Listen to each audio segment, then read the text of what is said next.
हमारी पार्टी के विधायक विशंबर सिंह यादव जी, पार्टी के विधायक अनिल प्रधान, जिला अध्यक्ष चित्रकूट समाजवादी पार्टी शिवशंकर यादव जी,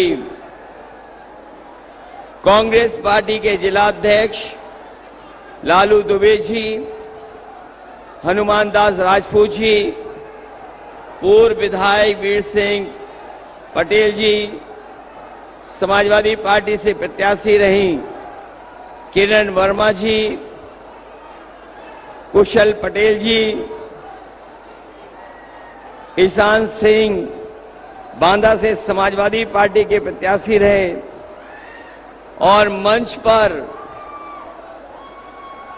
बहुत बड़ी संख्या में समाजवादी पार्टी के सभी हमारे नेता, संगठन के सभी पदाधिकारी जो मंच पर हैं, और मैं देख रहा हूं बहुत सारे हमारे जिम्मेदार कार्यकर्ता नेता जो इस चुनावी जनसभा में मुझे दिखाई दे रहे हैं। इस सभा में उपस्थित आदरणीय बुजुर्ग, किसान भाई, माताएं, बहनें, नौजवान साथी और पत्रकार बंधु,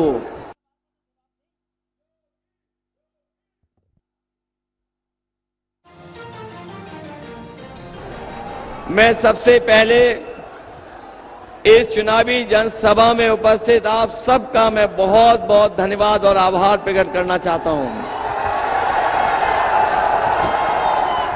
जहां भीषण गर्मी में और तपती हुई दोपहरी में, जहां पंडाल में जो छाया है उसमें तो हमें आगे से लेकर के पीछे तक लोग दिखाई दे रहे हैं, वहीं पेड़ों के नीचे भी और कुछ हमारे साथी जो कर्मठ समाजवादी साथी हैं वो धूप की भी परवाह नहीं कर रहे हैं, अपने अंगोछे से धूप बचा करके इस दोपहरी में खड़े हुए हैं। ये बता रहे हैं कि इस बार बांदा, चित्रकूट और पूरे बुंदेलखंड से ऐतिहासिक परिणाम आने जा रहा है। मैं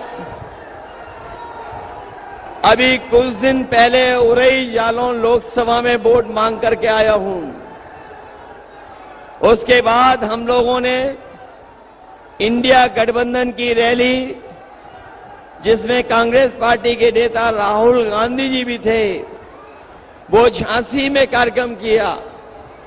इस बार खासकर बुंदेलखंड के लोगों ने मन बना लिया है और इस बार तो ऐसा संदेश जाने वाला है बुंदेलखंड से कि एक भी सीट बुंदेलखंड की जनता भारतीय जनता पार्टी को जीतने नहीं देगी। और बुंदेलखंड की जनता ने जितना धोखा पाया है, बुंदेलखंड की जनता के साथ जितना भारतीय जनता पार्टी के लोगों ने लूटने का काम किया है, इस बार बुंदेलखंड की जनता भारतीय जनता पार्टी के अहंकार को खंड खंड करने का काम करेंगे। मैं आज जब लखनऊ से चला हूं तो आप पार्टी के नेता और दिल्ली के मुख्यमंत्री जी के साथ हम लोगों ने प्रेस कॉन्फ्रेंस की थी और प्रेस कॉन्फ्रेंस करके ये कहा कि इस बार ये देश का जो चुनाव होने जा रहा है, ये चुनाव न केवल हमारे आपके भविष्य का चुनाव है, बल्कि आने वाली पीढ़ी के भविष्य का भी चुनाव है। और जिस तरीके से कभी समुद्र मंथन हुआ था, उसी तरीके से इस बार संविधान मंथन होने जा रहा है। ये संविधान मंथन का भी चुनाव है। एक तरफ वो लोग हैं जो संविधान की रक्षा करना चाहते हैं, संविधान को बचाना चाहते हैं। दूसरी तरफ वो ताकतें हैं जो संविधान के भक्षक बनकर के आए हैं, संविधान को हटाना चाहते हैं। लेकिन हमें भरोसा है इस गरीब जनता पर, जो लोग संविधान बदलने निकले हैं उन सबको बदलने का काम ये जनता करेगी, बुंदेलखंड के लोग करेंगे।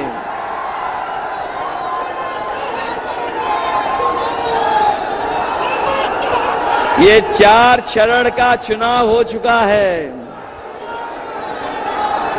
4 चरणों का चुनाव हो चुका है। अगले चरण में आपको मतदान करना है। जो 4 चरण के वोट पड़े हैं उसमें भारतीय जनता पार्टी चारों खाने चित्त हो गई है। और आपने देखा होगा कि अब तो आंसुओं की नदी भी बहने लगी है।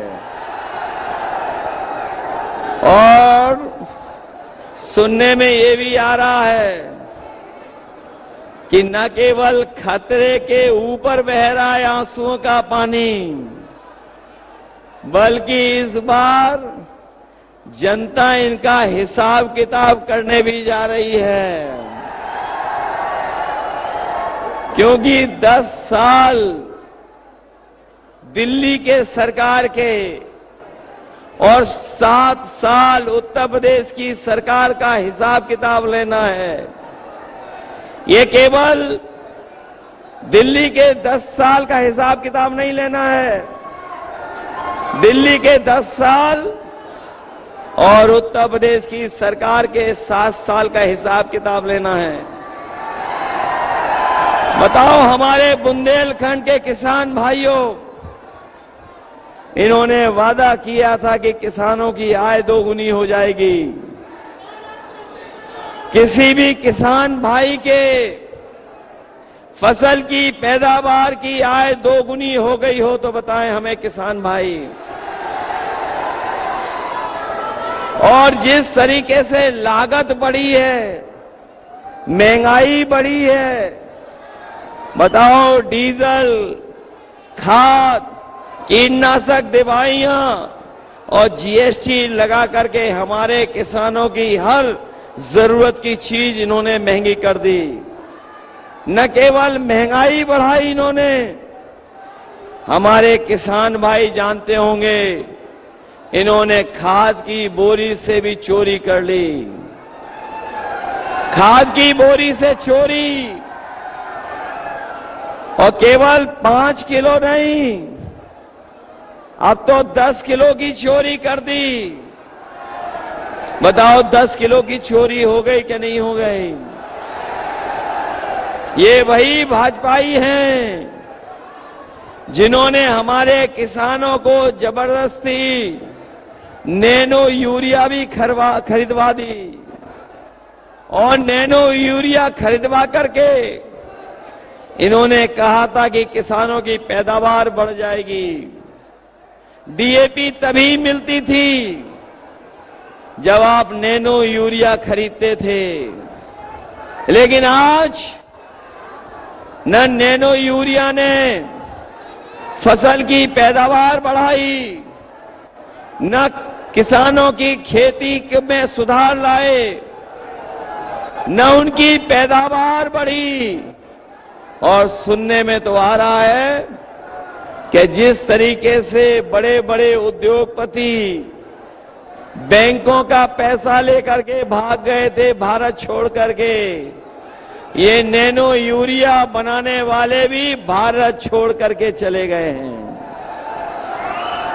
ये ऐसी सरकार है जिसने लूटने के लिए, भ्रष्टाचार कराने के लिए बाहर से, विदेश से अधिकारी बनाया था, और जब उन्होंने लूटने का रास्ता दिखा दिया भारतीय जनता पार्टी को, तो वो भारत छोड़ करके भी चले गए लेटरल एंट्री वाले जो आईएएस बनाए थे। जहां इन्होंने किसानों के साथ धोखा किया, वहीं हमारे नौजवान जानते होंगे कि आज नौजवानों के सामने कोई नौकरी का रास्ता नहीं बचा, न रोजगार दे पा रही है। और जब कभी भी परीक्षा हुई, जब कभी नौजवान अपनी तैयारी कर करके, कोचिंग कर करके, फॉर्म भर करके परीक्षा देने गया, तो उन नौजवानों की परीक्षा भी रद्द हो गई, पेपर लीक हो गए। ये हमारे पढ़े लिखे नौजवान जिन्होंने तैयारी की होगी परीक्षा के,